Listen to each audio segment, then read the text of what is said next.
Waking up early is not my favorite thing to do, and definitely not the easiest.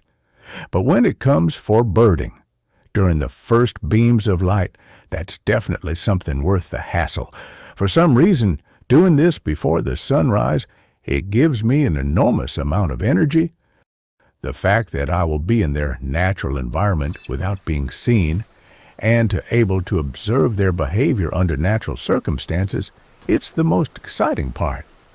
I almost feel like I'm taking part in an undercover mission.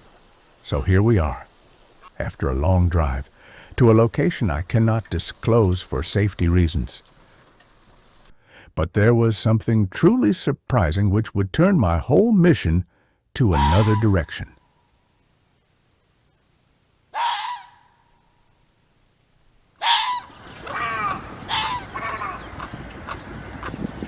I feel so privileged to be surrounded by the silence of nature, a silence that can only be broken by the first calls of the birds.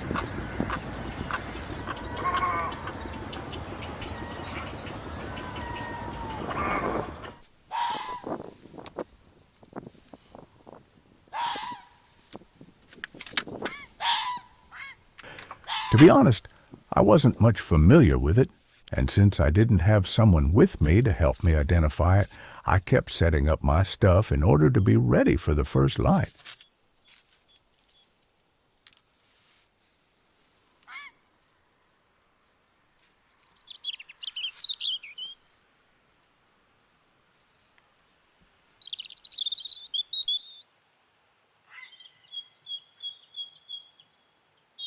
And then it happened.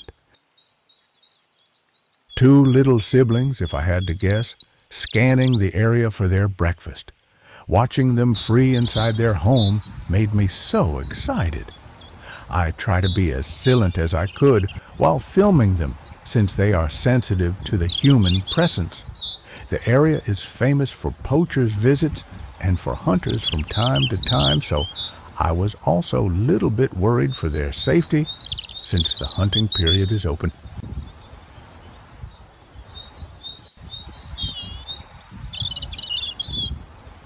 Being part of the protected species in Cyprus does not mean nothing at all, since the Game Service is incapable of treating all the criminal cases against nature, either from poachers or hunters. Yes, they are a different thing. Hunters do pay government for a hunting permission, and officially is stated that they hunt only species that are allowed to. This is how every fairy tale starts, but unfortunately, we live in reality. Foxes are one of the elusive Delhi species that the Hunters Associations fights fiercely to add in their permitted hunting species. Since Cyprus is inside the EU, they still haven't succeeded to. Foxes do a big damage to hunters, since their diet includes partridges and hares, which are hunters' top prize. There is big competition between those two predators. Studies and field surveys suggest that fox predation may reduce local game numbers by 5 to 15%, but rarely affects the overall population island-wide. The biggest impact is felt in heavily hunted areas where prey is already low, making the fox an easy scapegoat. Foxes occasionally raid chicken coops in villages, especially where they're left unprotected at night. The real damage often comes from humans reacting to the fox, through poisoning or illegal trapping, which disrupts entire food chains. Poison baits kill not only foxes, but also raptors, hedgehogs, feral cats, and stray dogs, destabilizing local ecosystems. Despite occasional conflict, the Cyprus fox is a keystone species, meaning the ecosystem relies on it more than most people realize.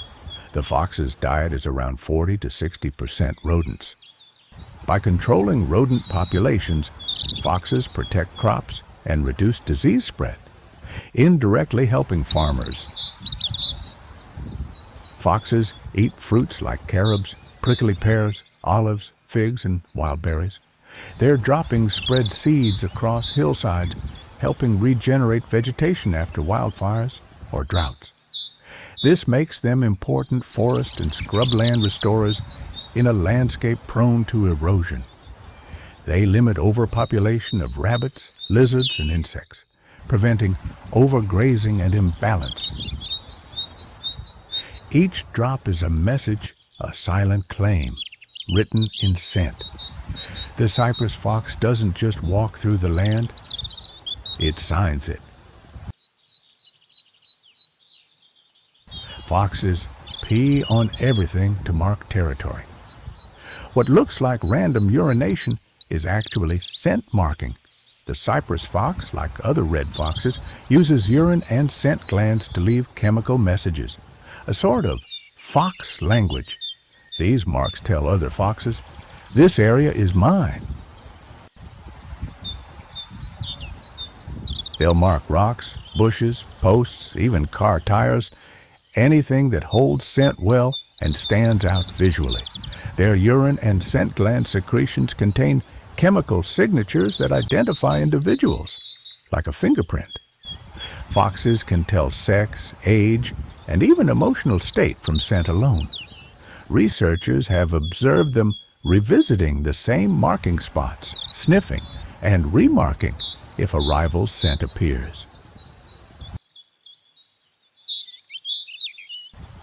Found only in Cyprus, one of the island's few large native land mammals, it can survive weeks without drinking water, getting moisture from fruit, insects, and prey. A crucial adaptation for the dry, rocky habitats of the Troodos and Akamas.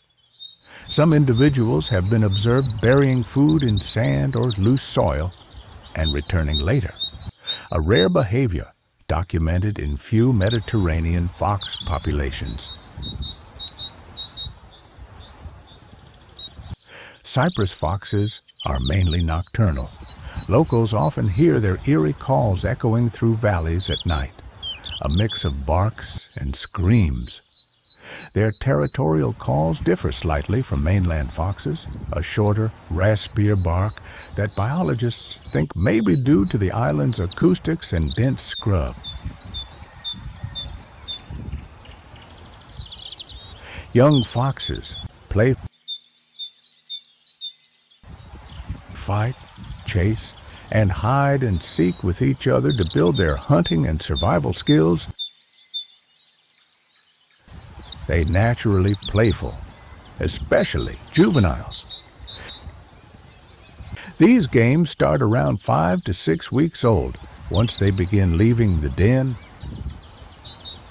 one will dart behind bushes or rocks while another searches, a perfect hide-and-seek scenario. Ethologists, animal behavior scientists, call it social play. It teaches stalking, pouncing, and timing. The Cyprus fox is a subspecies of the red fox. Because foxes are adaptable but sensitive to toxins and habitat loss, their presence is a biological indicator of a balanced ecosystem. A healthy fox population usually signals clean food chains and functional biodiversity. So the truth isn't that the fox is a villain or a saint. It's that it reflects how humans manage their environment. If prey is balanced, waste is controlled, and habitats are healthy, foxes live quietly alongside people. When humans overhunt, poison, or urbanize too fast, foxes adapt, and conflict follows.